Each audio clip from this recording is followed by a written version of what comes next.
All right, and good evening, everyone, and welcome to episode 4 of Two Wise Guys. We are recording live on Saturday, April 22nd, 2017. I'm Dan, your host, broadcasting from the blistering hot Columbia, South Carolina.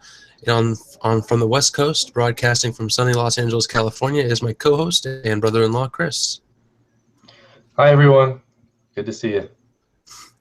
And we just want to welcome you to the show. And again, thanks for tuning in tonight. For those of you who are new, this is a show that's centered around thoughtful discussion. And we kind of talk about things from science and technology to conspiracy theories and the news and just about everything else in between. So if you ever have anything that you want us to maybe comment on or talk about, feel free to send us a message and we'll try and bring it up in the conversation as well. And if you want to join the conversation itself, feel free to jump in on the live chat as well. You can also reach out to us by email at twowiseguysorg@gmail.com. But without further ado, let's just go ahead and get straight into our first segment. So Chris is going to lead us in the good, the bad, and the strange. Thank you, sir. Thank you, Dan. I'm going to lead off with our first headline for the good.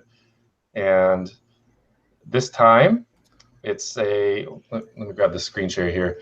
Again, it was one of those issues where I had difficulty finding a good headline. But here we go. I actually ended up Googling good news. Like I actually Googled, was it positive news or good news? So, the Good News Network, yeah. Yeah, so it took me to this site called thegoodnewsnetwork.org. This was really cool, actually. $200,000 donated overnight for soldier killed fighting in ISIS. Now, this is obviously somewhat of a sad story because this gentleman here was a special forces fighter that was killed overseas while fighting ISIS in Afghanistan. He was a Green Beret. He was recognized with over 19 awards and badges, including the Purple Heart, the Iraq Campaign Medal with 2 stars, and Expert Infantryman badge, among others. And it says here, as well as being an excellent soldier, Alcantara was also a loving husband and father of 5. To honor his death, though, is a family friend of them, the family, Nikki Dameron, created a GoFundMe account page to help ease the financial burden because he did have a wife and several children. Despite the campaign only starting with a goal of $15,000, it raised $200,000 overnight. It has actually now reached $325,000 1 week later. And here's a quote from the woman, Nikki, who started it. "Mark was a close friend of my husband's and in my family, a hardworking soldier, and more importantly, an amazing father. Our community has been hit hard in the last passing months, and I just felt the need to try and do my part to help out his family." So that was a really kind of heartwarming story in a way. Just obviously people jumped on and donated quite a bit of money for this family, for this widow and her children, and the unfortunate circumstances with this young man who was killed in Afghanistan fighting ISIS. So sad story, but a little bit of sunshine there. So we're going to move on to the bad. This one actually just happened the other day. I believe it was I think it was yesterday.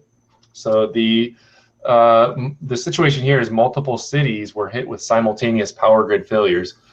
This particular site is one I kind of enjoy checking headlines on. It's called Zero Hedge. The headline just reads, "Total chaos, cyber attack feared as multiple cities hit with simultaneous power grid failures." And let me pull up the screen share for you guys to see this. You need to make screen sharing easier somehow. Okay, so here we go. Yeah. Headline right here, "Total chaos." This article is a little long, so I'm just going to kind of paraphrase here a little bit. But the U.S. power grid appears to have been hit with multiple power outages affecting San Francisco, New York, and Los Angeles. And officials reported that business and traffic and day-to-day life came to a standstill in San Francisco, which was actually the worst hit of the 3 major cities experiencing the outages. The power companies haven't elaborated, but they did say that there was a fire in a San Francisco substation that caused it. Now, there's been some speculation as to, given the timing of the power outages being at the same time, that this could have possibly been some sort of a a cyber attack, so cyber warfare. So the San Francisco, you could see the map of the power outage here in the orange. So it doesn't appear to have affected the entire city, but it did affect some of the more urban areas where there's quite a bit of traffic. So just some interesting, really interesting, because we've had conversations, Dan and I, where we've talked about how power outages and even things that there's multiple ways that an enemy can attack the power grid of the United States and other countries. And obviously cyber attack is one of those ways. We had an interesting conversation actually last night where we mentioned EMPs among other things. So that is kind of an interesting thing there to keep our eyes on. I think that's concerning because as we were talking about last night, you can have a situation if there's an extended period of time where there's a power outage that basically people can die because there's so many things, so many vital systems that run on power. I mean, obviously electricity in a lot of cases in urban areas keeps the water running, keeps the power going for any type of storable foods, etc. So once that runs out, and most places only have about enough of a supply of food for about 3 days. So that can cause some major issues. Moving on to our final story, the strange. It's actually another airline incident, Dan, believe it or not. Oh, that one. I yeah, think I know what you're going for.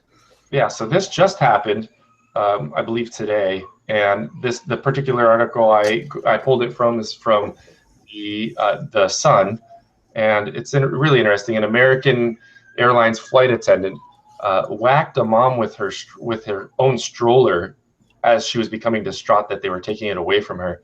And the ensuing chaos, so to speak, a passenger on the flight stood up and tried to sort of, defend this woman. And I don't think he was very polite about it either to this particular steward. But, it just goes to show that these issues do happen. So I'm going to go ahead and share this screen.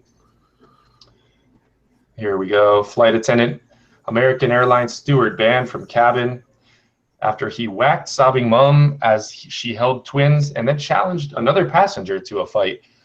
So you can see here we have the steward. There's in the foreground up here. There's the gentleman who stood up to say something, and he basically got right up into the steward's face. I watched the video myself. This is the woman right here, and apparently a passenger was videotaping from his cellular phone the whole incident. And it was a little awkward to watch. It was about 2.5 minutes long, but the woman was visibly distraught and crying and holding her child, and kind of people were just standing around really doing nothing. So then this gentleman did stand up. And we had here's some images of the incident. So another airline incident that occurred on the heels of, I believe, the United Airline incident that happened about 2 weeks ago. It's interesting to me that these things kind of seem like they come in pairs or in groups when we have similar types of incidents occurring within the news media. I don't know if they get on sort of like a kick with that, because I'm pretty sure stuff like this happens quite frequently, but we're just not made aware of it because it's not put forth in the press with the same amount of headline grabbing attention, so to speak. So that's it for the good, the bad, and the strange. We're going to move on to our second segment. It's called Fact or Fiction. Dan, would you explain to us the rules and what this is all about? Yeah, Fact or Fiction. We introduced it last week, and it was a lot of fun. I actually got it probably, I think, the most views of anything that we posted after we clipped the video up. And it's just a fun little segment we do where we're able to, one person will present the news headlines to the other. And last week, Chris gave me 10 questions, and I had to do my best to guess if they were fact or fiction. And today, I am returning the favor. And this is a very special one, so brace yourself, because this is an all Florida man edition Ooh. of I remember you telling me about Florida Man. This should be interesting. I'm keeping yes. score, Dan. I'm gonna see if I can beat you here. All right, we're gonna do this. Let me get the screen share going, and I'm gonna hack up along off the camera for a second. Hang on. Sorry, we've got some pollen or something in Colombia, so it's been a little rough the last few days. But here we go. All right, so number 1, Florida man arrested for eating pancakes in the middle of a crosswalk. Oh man, arrested for eating pancakes in the middle of a crosswalk. I'm gonna go ahead and say that's true because I don't think you can just stop in the middle of a crosswalk. That, sir, is true. Yes. This story, if memory serves, I believe it came out of Lakeland, Florida. Wow. So Florida Man, is this All this right. guy shares just stuff from people that happen This in guy, Florida? sometimes it doesn't even happen in Florida. It just happens to be a Florida man who does something stupid somewhere else. And before I get hate mail about hating on Florida, just so everyone's aware, I grew up in Florida. I love Florida; it's my favorite state. But yeah, I'm self-aware of the condition of people down in Florida. Yeah, I All also right. grew up in Florida, so I'm aware of that as well. So this is all tongue in cheek. No offense meant to anyone who lives in Florida at all. We love Florida. Indeed. All right, and the Gulf Coast is the best coast. Anyways, moving on. Number 2, Florida man suspected of stealing Nickelback drummer's identity. Wow. Nickelback drummers. Dan, are you a Nickelback fan? I don't know. I plead the fifth on that one. Poker face, poker face. I'm going to go ahead and say fact. Fact it is. Yes, 2. I want to say this one was out of Miami. I could be mistaken. Was he trying to get into a club or something? I'm sure you didn't read the article, but I can't remember what it was. I think it was extortion or something. Number 3, Florida man dresses up 13-foot alligator in novelty top hat and sunglasses for Halloween. whew, man, these are good. Sitting on the other end of this. Oh man, let me see. Novelty top hat. Man, that's just too good. That feels like I'm gonna go ahead. I'll say fiction. I think it might be fact, but I'm gonna say fiction. You are incorrect, sir. It is fact. Oh, And for anyone who's interested, all of these, I will post the links to the articles in the show notes as well. But this particular one's great because it has a video attached to it. So, all right, moving on. Number 4, Florida man with suspended license seen fleeing traffic accident on a lawnmower. that's fiction. Again, that is fact, sir. Oh, This one was out of Fort Lauderdale. I seriously, I got a picture of the water boy, driving on his lawnmower from that movie, and I was like, "There's no way." Exactly. All right, number 5. We are tied 2-2, by the way. Florida man marks his favorite fishing spot with his own feces. Oh, man, that sounds like something like a real hunter would do. So I'm gonna say true, fiction, or fact. Excuse me. That is fact, sir. Very good. 3-2. This one was out of I think it was called, Sebastian or something like that. It's a little town north of Fort Lauderdale. And according to the article, the owner of the pier says he really doesn't mind it because he can understand wanting to do that to keep the high school kids away. So there's that. All right, number 6. Florida man says he committed $7 billion bank fraud because, quote, Jesus wanted to make him rich. Jesus wanted to make him rich. Boy. Fiction. Incorrect, sir. This one, Really? I believe, was out. I believe this one was out of Tampa. But yeah, apparently it's a thing. And when he was arrested, he said, Jesus wanted me to be rich. So, $7 billion. Well, obviously he didn't get away with it, but well, wow, clearly, pretty sizable bank fraud there. just a little bit. It's like, a fraction of our national debt. But anyway, all right, we're up to number 7. Florida man filmed stealing dozens of pigeons while wearing a trash bag and bucket on his head. Trash bag and bucket on his head. I'm gonna say nobody can steal pigeons wearing a trash bag and a bucket on their head. So I'm gonna say fiction. Dan takes the lead, 4-3. That is fact, sir. What? No. I need Yes, yes. pictures. I need In pictures. fact, I will put all of this in the show notes. There is pictures, there's video, and for the record, this is from your old hometown of Bradenton, sir. From Bradenton. Oh man. Good old Manatee County. God bless him. All right, moving on. Florida man breaks into farmer's market to steal soda and fruit while wearing a tutu. They've all been fact so far, so I'm gonna go with fact. Very good. 4-4. All right. This one was also based out of Tampa. I'm not sure what part of Tampa, but great times, great times. Florida man hides from police in a trash can while dressed as SpongeBob SquarePants. Man, I'm gonna say fact. Very good, sir. You take the lead, and there is a little shame in this one because this one is from my hometown. Yeah, it's a thing. And final one. Florida man who was arrested for beating a drag queen up with a tiki torch while dressed up as a KKK member is now running for mayor again. Whoa, that is a headline. You know, that's pretty complex, so I'm gonna say fact. All right, Chris pulls it out 6-4. That is fact. That is the thing. It's some little town down near Miami. I don't even remember what it was called, but so that's a thing. He beat a drag queen up with a tiki torch. Like that's gotta hurt. I mean, those things are big. Those are like a big old made out of bamboo. Like a fuel, right? Like a fuel tank in it. Yeah, or at least a citronella candle. Those things are heavy. That's like Gandalf's staff. Like Gandalf taking a staff and whacking the goblin with it. Mm-hmm. That's what he did. That's the shall not pass. And now he's running for mayor because he hoodwinked everyone with his, Gandalf magic spells. Well, the thing I'm curious about is it said that he's running again. Like, how many times does this guy run for office? And has he won? I don't know. How far has he gotten though? I mean, come on.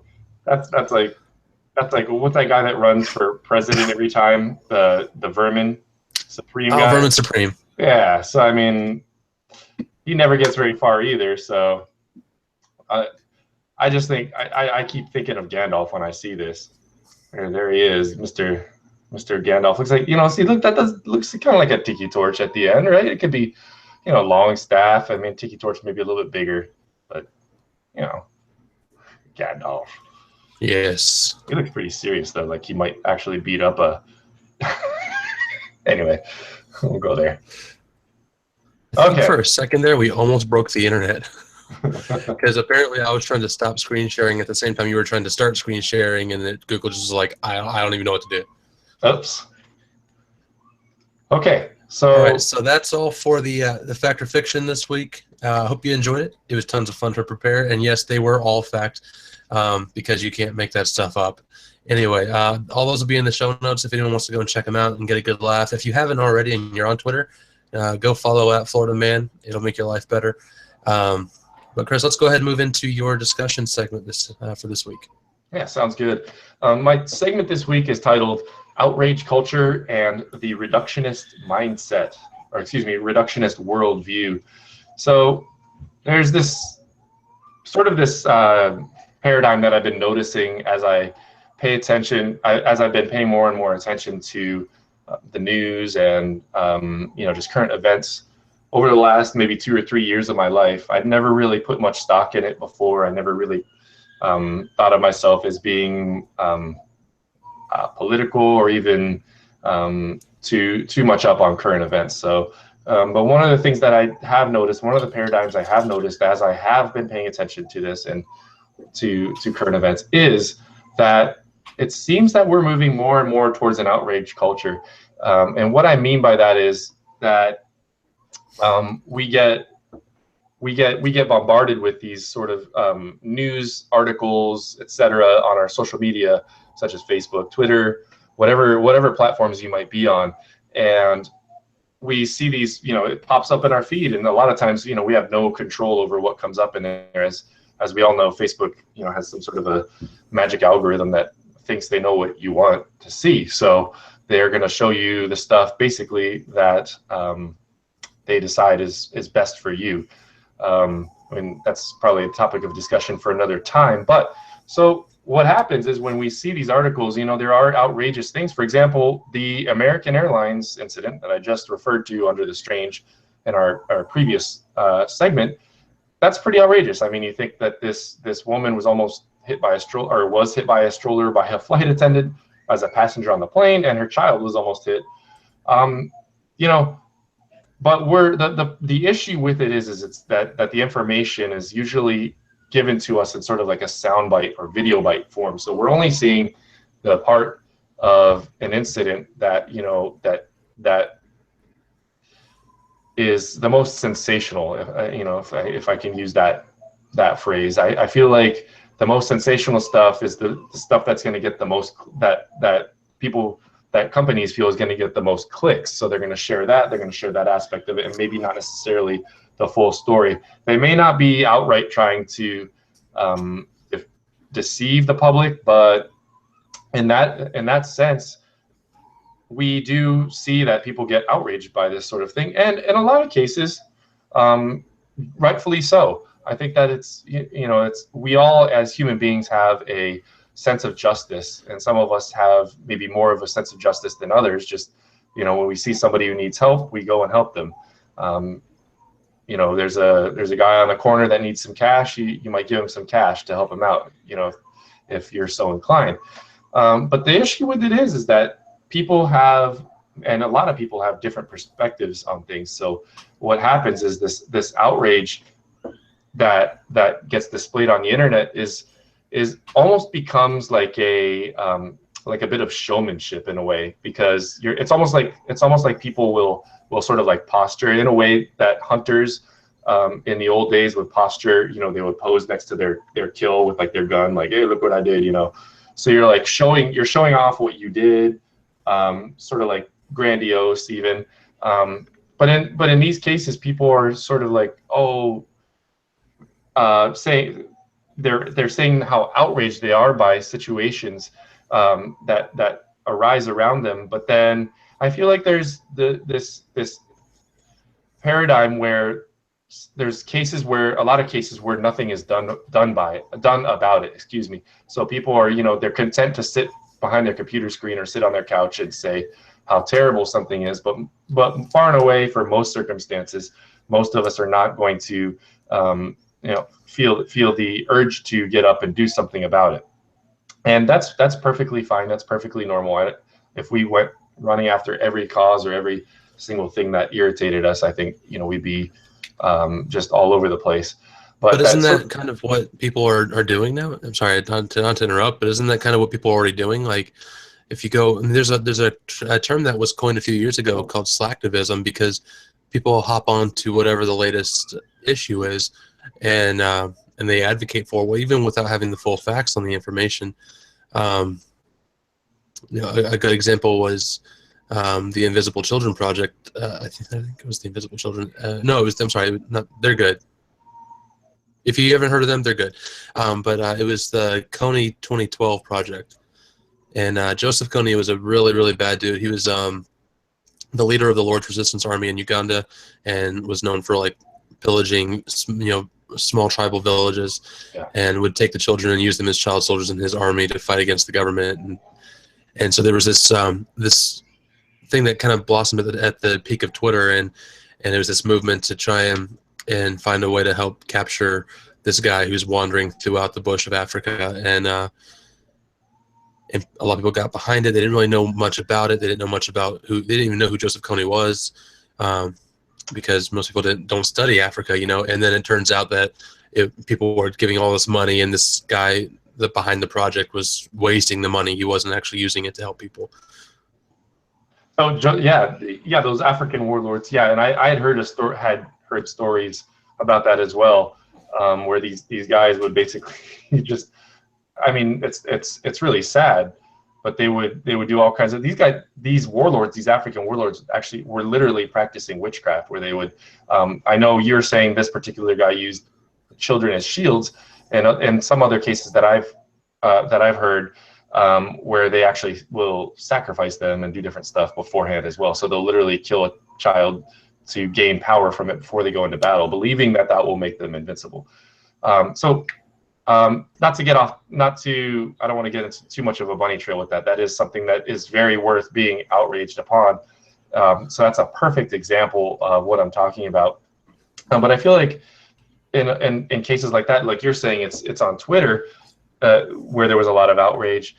There's a lot of like tweeting back and forth. So you have people like just sort of shooting these tweets back and forth, angry tweets that are a lot of times just really vulgar and not very well thought out, and it just becomes sort of a storm of you know what, and it basically I feel like it kind of is self-defeating in a way, because what ends up happening is the real issue gets masked by these ridiculous arguments, this ridiculous outrage, to where people aren't, and the fact that they're willing to get into an argument like that shows that they're not necessarily caring so much about the issue itself, but that they really want to sort of promote their own agenda, if you will. So we've discussed previously where, you know, the sort of in the political landscape, there's sort of like this division of two sides, two teams, essentially. That's sort of like the narrative that we see. But I feel like a lot of people, so say for example somebody on the left sees that, they're going to use it, on the left side uses that, they're going to use that to sort of like bump up their own worldview and say, see, this proves my point on this fact, this fact, this fact. And then somebody else on the other side, on the right side, is going to say the same thing but with other examples, and then they end up getting into a political fight. And it doesn't do anyone any good to do that. So I feel like it is really a self-defeating thing with this outrage culture. And when we look at some of these YouTubers and stuff, that I call them SJWs, short for social justice warriors, sort of like this movement that's cropped up on YouTube in the last few years, where people just literally make videos and or where they just go out and protest, or they just try to make their point on their videos and argue with people, and it's usually just really, really ugly stuff. And it seems almost kind of a refreshing rarity when you do see someone that's sort of like trying to go about it the right way, if you will, where they're bringing their points in love rather than in just, you know, I'm the right one, I don't want to hear your point, I just need to teach you what I've learned because I know so much. So I'm going to stop right there before I get into the reductionist worldview, and then just let's start the discussion here. What do you think about that? This sort of like outrage culture that I think is really detrimental to helping causes, real actual good causes. Well, I think it's a bad thing, but at the same time, I don't necessarily think that's the thing we should necessarily be focusing on in the long run, because it's not the cause, it's a symptom. And actually, I had a similar, not the same topic, but I had a similar conversation with a friend of mine at work the other day. We have a lot of people who go walk around the zoo, or that I work at. I work at a zoo, in case you didn't know, and they'll take selfies and stuff like that with the animals, or with, you know, just in front of other things. But I mean, we live in a selfie culture. Everyone's taking selfies of themselves, and we were both kind of questioning about whether or not that's good for, you know, for culture and good for society and good for, you know, the future of this country, you know, just like in very vague terms and kind of big picture things. But at the same time, I came to the conclusion that, like, it's a selfie is a selfie. Like, what, it's a picture, who cares? But the point being is that it's the heart behind it, and it's not necessarily that a selfie is inherently bad. It's this arrogance and this pride that we're somehow more important and more valid than somebody else, and I think that translates into what you're talking about here, and that's why we have this outrage culture, because the reason I say it's a symptom and it's not a cause is because it's a symptom that's exacerbated by other symptoms within our culture and within our society. So, for instance, a few months back, probably about a year ago now, I wrote a post on my blog about what I called the Facebook effect, and it's the way that the algorithms work and the way that advertising markets make it that Facebook wants you to keep coming back, and they want you to, and Twitter does the same thing, but you click like or you retweet something, and that site is going to adapt that pattern into its algorithm to give you more relevant material to keep you coming back so you enjoy it. But over time, what happens is that you end up finding yourself in an echo chamber, essentially. And so you think that everyone is just like you, and you think that you're on the right side because so many people, all these people that you know, all the people that you see on the internet, they all agree with you. So as soon as you start seeing somebody on the other side, then automatically they're the enemy because they're on the other side, and they vehemently disagree with you because they're in the same boat, and they found themselves in another echo chamber that's saying the opposite of what you already think. And excuse me. And I think that I've yet to figure out what the underlying cause is and what the underlying problem is, aside from sin, really. That's kind of the broad answer that doesn't really answer the questions at large. I just think that the outrage culture, it's really annoying to me. And frankly, ain't nobody got time for that. I'm not going to sit here and entertain someone who's just going to get outraged for the sake of being outraged. I'm just going to tell them to be quiet and move on, or facts don't care about your feelings kind of thing. It's just like here's the facts. If you can't handle that, go back to school. But this is the real world. This is how things work. Things are hard. Bad things happen to good people, and that's just kind of the way it is. But like you said, there are things that are valid to be outraged about, like when ISIS releases a video of them torturing somebody or killing somebody. There's cause for outrage for that. When we see atrocities happening, there's a good reason to be outraged by that. But at the same time, not everything needs to be, an outrage. Like, for instance, I'm not going to try and give too many details, but a woman that I know was called a racist by another woman, and it was an African American woman who was calling a white woman racist. And the woman that I know, she pulls out her phone and unlocks it and shows a picture, and she says, "Ma'am, this is my husband," and she married a young black man. And I'm like, not everything is warranted to be an outrage. Not everything is a personal attack. And I think that's part of the problem, is that this outrage culture is based on this idea that if you don't agree with me, you're my enemy. And if you're my enemy, anything that you say that's not in line with what I think and what I believe, you're automatically attacking me based on my my beliefs or my views. Does that make sense? Yeah, that makes complete sense. And you really hit the nail on the head of what I was trying to say. And I think that that selfie analogy was really perfect for what I'm trying to say, because that's also social media. And what is a selfie? When you think about it, what it's all about is a selfie is all about, posturing and looking good and making yourself look as good as possible. But there's really no substance behind it. So, I mean, we see that with people who post a lot of pictures about their life and they put it on social media. I've never been a person to do that, and I'm not criticizing people who do that either. But we do see that, a lot of times people end up looking at those type of person's social media, and they're kind of jealous. They're like, man, I wish I had such a cool life as them. But really, they're not doing anything different than any of us, and they're just sharing images of it.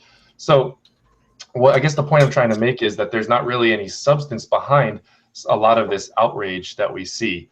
So if there's a real cause and you're really outraged about it and you want to put your money where your mouth is, that's one thing. But if you're just going to be a troll essentially and get on the internet and hide behind your net handle or wherever you're gonna share your information from, and just troll people and needlessly cause arguments and spread division, then that is not something that is good. I mean, we read in the Bible Jesus was clear. He said, "Blessed are the peacemakers."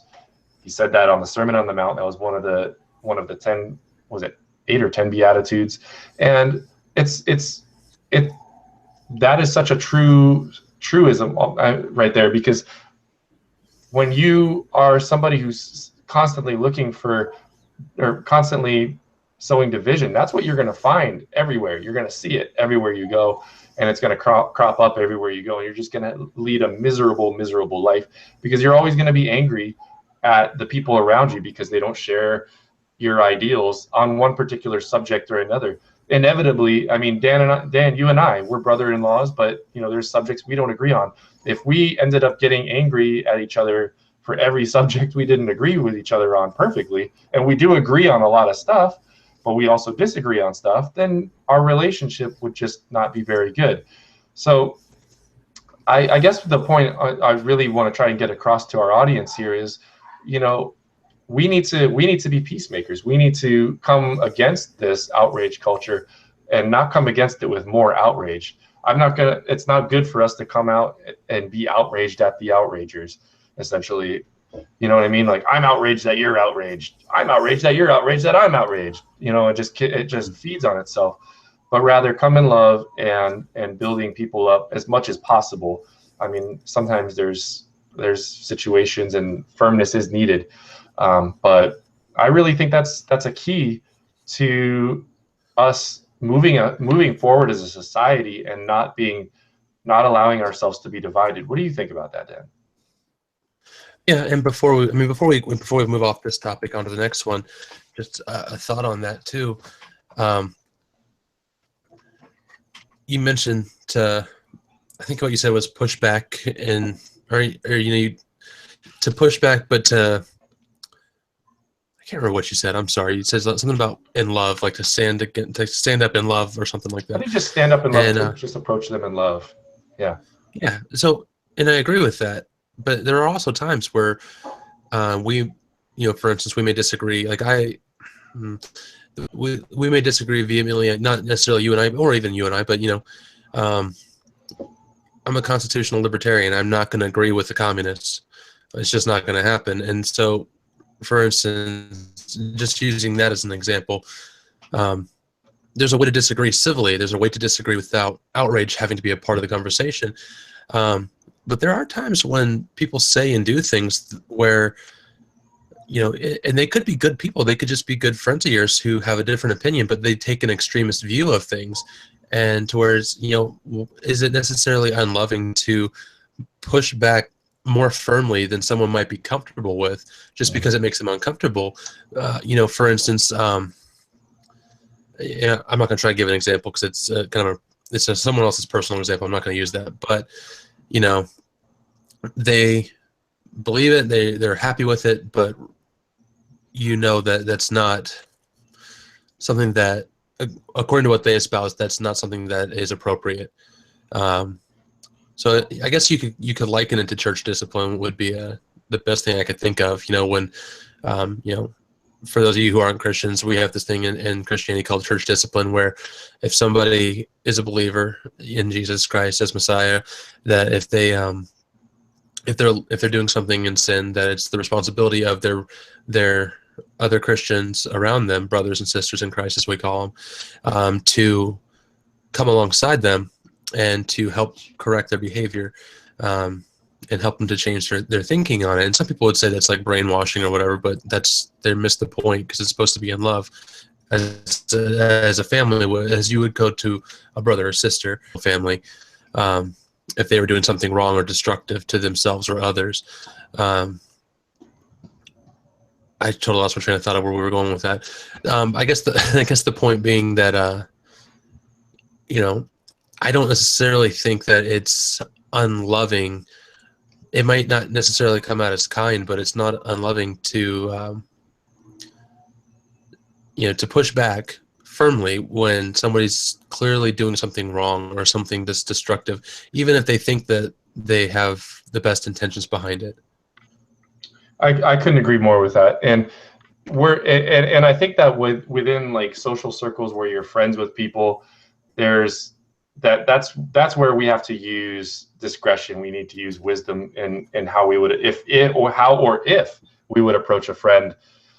Some issues they do need, where it's like, if it is another Christian brother, so to speak, then yeah, and there's an issue of Christianity, then yeah, possibly you would approach them. But if it's something where they like a political candidate where you don't like them, then I think that's a different story. And the other thing that we need to remember too is, outside of those social circles, I'm referring to the public domain where we are right now, actually on doing our video podcast. When you're in the public domain, it is important to stand for your beliefs, and you will be persecuted for your beliefs, whether you're Christian or not. So we see that all the time with people on both ends of the spectrum, where there's persecution coming from the other side, where there's arguments being thrown at people from the other side, and that essentially is persecution. So I guess what I'm trying to say is, whenever we do take a stand as Christians or on any other subject, whether it be political or anything like that, there will be pushback. And it's up to us to decide how to respond to that pushback. In the circumstance of a public figure being attacked, there's a lot of different ways to do it as well. But I think the best way to do it is to look at the example of Jesus Christ and in the scriptures. And he was constantly attacked by the Pharisees, so the political rulers at that time attacked Jesus, and were constantly trying to trap him and ask questions that would get him to essentially become mired in a legal dispute. And they would try to do that, but he was able to take a stand, and he was able to speak to them in love in most circumstances. There were circumstances where there were other methods that were used, but this is that's the Son of God we're talking about. So I'm not gonna. I mean, we're not gonna go through somebody's workplace with a whip and start throwing their tables over, etc. I'm referring to the table. That would be fun. Although that would be fun to do with that if there were no consequences. But the point I'm trying to make is, we need to, everything that we need to do when we're interacting with other people, I firmly believe that it needs to be done in love, or love needs to be at the forefront of our thinking process. Like, right. Especially if it's with friends, I mean, how is this going to affect this person? I want to make sure that I come at them in love, but also be firm at the same time. And when I'm saying come at them in love, I'm not saying like, okay, you're right, don't worry about it, let's just forget this. But there are ways of handling and every situation is different, but there are ways of handling situations where it doesn't have to turn into sort of a fist fight of words, if you will. Right, and I agree with that. I think that in all of these things, I think that's the point we're getting to on this as well. But and just a reminder, I know that not everybody's been watching since episode 1. I know that not everyone who watches this is a Christian. So if you don't really like the references to Jesus and all that, the way we're talking about them, just so you're aware, we are Christians, and if you don't like it, sorry, you're welcome to join in the conversation, and we can have a talk about it too. And we like to hear your perspectives as well. But we're pressing on time, so let's go ahead and move on to your second point. Yeah. So that brings us to the reductionist worldview, and basically the concept behind that phrase is when you reduce a complicated concept to an idea, to basically like an idea that's more simple than what it can be explained as. So for instance, if you take the war in Syria as a complicated matter, and you say, well, it's the bad guys versus the good guys, and whoever my side supports is the good guys, and whoever the other side supports is the bad guys. So and that's something that's complicated, because we have millions of people who are involved in this conflict, whether they want to or not. So we have government officials, we have governments of other countries such as Russia and the United States and others that are involved, and we have everyday people. So I think in an issue like that, we can't afford to reduce it. We can't go into a reductionist worldview and say the war, the way that such and such a thing is going is bad, because that's just oversimplifying a complicated matter. And the fact of the matter remains that there's been errors that have been made on both sides of that conflict. There's no one that's sort of been perfect, if you will. And I look at it from a perspective of a marriage relationship. And not everyone that's watching has been married or is married, but that's so maybe if you've had a girlfriend or a boyfriend, that's a better example. But when you're in a relationship and you get into an altercation with your significant other or good friend, there's a human tendency where we tend to think that no matter what we say, we are right, we're in the right. And the fact is that in most circumstances, both sides of an argument are in error. It takes two people to make an argument. There's an old saying about that says that. So the point I'm trying to make here is we cannot reduce.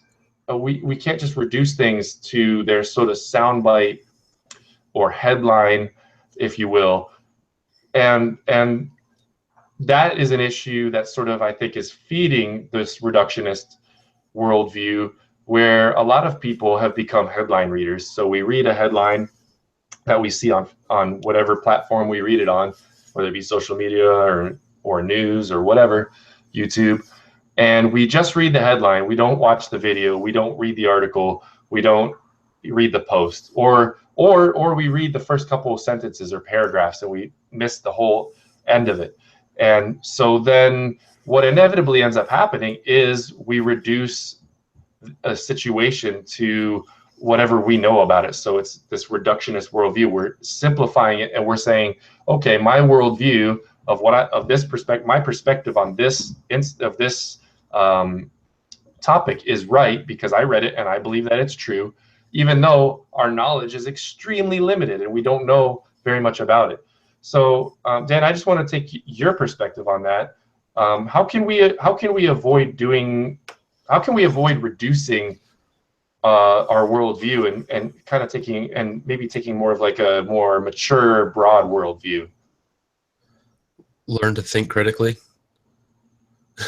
I mean, really, that's kind of where I think it starts. Is I think recognizing that the world is a complicated place, and a lot of these big issues are really complicated. Like let's just take a historical perspective, so that it's something a little more neutral. We can say, I don't know. We could say that we wanted to go into Iraq for oil. For most of my liberal and my libertarian friends, that's the argument, that we wanted to go in for oil. And for most of my conservative friends, it's like, oh yeah, we went in because of freedom. I'm like, okay, whatever that means. I think really what's behind that is that's the matter. It was a very complex situation. Like, for instance, I was talking with a young man the other day. I say young man, he was like 3 or 4 years younger than me, but he was a younger guy, and he was talking about the Iraq War, and he was I think he was trying to explain to somebody how ISIS came about, and it was very, very simplistic the way he was describing it. And I was like, son, that is super simplifying a very, very complex situation in a very complex region of the world. I mean, there's so many factors that went into it. It's like, I think part of what needs to be done, if to start down the road of avoiding this tendency to oversimplify, is one, to stop thinking that everything is so black and white and simple, especially coming from people who think that relativism is a thing. Like, I'm a guy who believes in moral absolutes, that there are true goods, there are true evils, and some things are legitimately just black and white, as far as that there's just a good and there's just an evil. But at the same time, that's not usually the case when it comes to interactions with a number of different people. I think part of it is realizing the world's more complicated than I realize. I think it's realizing, okay, I need to start thinking really critically about these things. Like, why, if I think we just went to Iraq for the oil, why do I think that? Where did I hear that from? Are there opposing viewpoints? And if I disagree with them, why? And start there, and then just kind of rabbit hole down it. Like, if some people are more visual or more interactive when in their learning experience, you can journal about it. You can do all these other things. One of my preferred methods that if you're a Linux user, there's this great app called Tomboy Notes. They might have it for Windows now. I'm not sure, maybe Mac, but I know for sure it's on Linux. That's where I got exposed to it, and it's a great little thing. And it basically takes like a notepad, like a notepad app, and it mixes it with like a Wikipedia thing, like a wiki. So you write a note about a topic, and then you want to highlight a particular word that you used in that note, and then you link it to another note. So then it builds like basically this wiki on your computer that you can go through, and you start finding connections all over the place with things, and it really helps you start thinking more critically. And I think the other thing too is to realize that maybe we're not as maybe our preconceived arguments and our preconceived understandings are more influenced by the agendas of others than we want to give them credit for. Like, we all want to think that we're independent thinkers. I think we all want to feel that way, but oftentimes we're heavily influenced by teachers, by coworkers, by friends, by family, and our thoughts may not be our own. And for example, we brought up Christianity a number of times, so I'll use an example from that. Most Christians are familiar with the the Bible verse that says, "Do not be in the world, but not of the world." You familiar with that, Chris? Yes, sir. All right. I challenge you this week to go and dig through and find out where that's at in the Bible. And before anyone starts sending me a thing saying it's in the high priestly prayer, it is not, which is John 17. If anyone wants to look it up, it's an expression that was taken that's been used in sermons over the years, and it's a notion that was used to convey a point that was made in that chapter of the book of John. But that particular line that we throw around as a Bible verse is not an actual Bible verse in any translation that I've looked in, and I've looked in I think 4 or 5 different ones. I sat there for hours with some friends of mine, and we just poured through, and we're like, it's got to be in here somewhere. We know it's a verse. We all know it is, and then it turns out, no, it's not. We were influenced by the pastors we were listening to, by pretty much every Christian singer, every Christian book, and it's just kind of become like this vernacular understanding of it, which is an accurate understanding, and that's good. But there's also, there's also those who might have more nefarious plans, the Solovinskis and the type. Anyways, I will let you get back to your point. Yeah, that verse that you're referring to, right? John 17:16. They are not of the world, even as I am not of it. Was Jesus praying, referring to the disciples, right? Just to confirm that, right? Yeah. Okay. That's where the concept comes from, but the actual, that's a paraphrase of it, is what you're saying, right? It's like kind of like right. a paraphrase. Yeah, it's interesting how that sort of stuff happens in popular culture. But to your point, you brought up a really, really interesting point. I'm going to close with this though, about the Iraq War, and certain parties will tell you that the Iraq War was about different things. Some will tell you it's about oil. Some will tell you it's about freedom. And I think to a great extent, and this is the reason we have this show, it depends. The purpose of certain events is, it depends on what you're willing to believe, what you're willing to take as fact. Okay, so for example, the soldier that's on the battlefield in Iraq that went to war, that is literally fighting the battles, has been told that this is about freedom, that this is about getting rid of the bad guys, and we need to clean this place up. But when you go up the chain of command and you get all the way to the top, to whoever's up there, generals, etc., and whoever is giving the orders, Secretary of State, or I'm not even 100% familiar with how that all works, but the pyramid goes all the way to the top, to 1 or 2 men, essentially the president. And it would be the president, the Secretary of State, and the top, right? And then who knows, maybe there's some behind the scenes type of stuff, but it depends on what you're willing to believe. And those soldiers that are on the battlefield have to take the leaders, their leaders' words for it, who are taking their leaders' words for it, who are taking their leaders' words for it. So it's like that game that you play in classroom, and I've used this analogy before, where you pass the secret down and you whisper it in the person's ear, and by the end it becomes something different. So it's difficult to say if the purpose, the overarching purpose of something like the Iraq War was for what it was for, because we're not in the mind of those higher up people who actually made the decisions to go in. We don't know what they were actually thinking, despite what we're told in the news, and we're told what to think by news and media. So I just kind of want to leave that as food for thought, because what happens in that situation is we're made to believe a narrative because we're told that that's what the truth is, but we really don't know. I mean, the fact of the matter is, the only person whose thought process I know is my own. That's it. I don't know Dan's thought process. I don't know my own wife's thought process. I don't know exactly what's going through her mind at any given time unless I ask her. And even then, she might not tell me exactly what's going through her mind. The point I'm trying to make is we do not know the purposes of what people do and the reasons that they do things. So we cannot afford to use this reductionist worldview, because it's very harmful, and we can't use it as a scientific method for drawing conclusions. It's just not a good thing. So I just want to close with that, and I just want to give you guys that food for thought to really realize that we can't just accept what is fed to us, but at the same time we don't have to, because we as if we are Christians, we have a Lord and Savior who we believe in, and he is the one who does control everything, who knows the hearts of a matter. He knows our own hearts. He knows, and he has the heart of the king in his hand, the Bible says. So the only one who has everything under his control is God the Father. And so that's why I put my trust in him. That's why Dan puts his trust in him. And I hope that people who watch this, if you're a Christian or if you're not a Christian, that you would look into it and see what you make of it. But Dan, I'm going to hand this over to you, hand the baton to you to close things off. All right. Well, I appreciate it. It was a good conversation, good time tonight. Again, just want to thank everybody for tuning in. If you enjoyed it, please make sure to hit the like button. We'd appreciate that.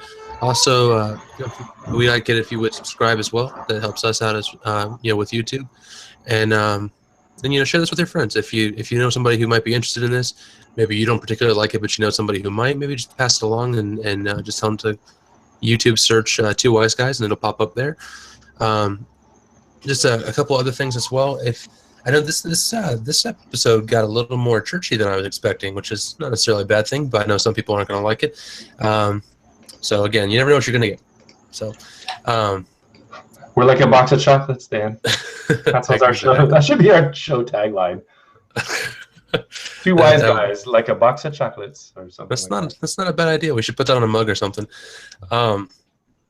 But keep checking us out. Keep tuning into the shows. See what comes up.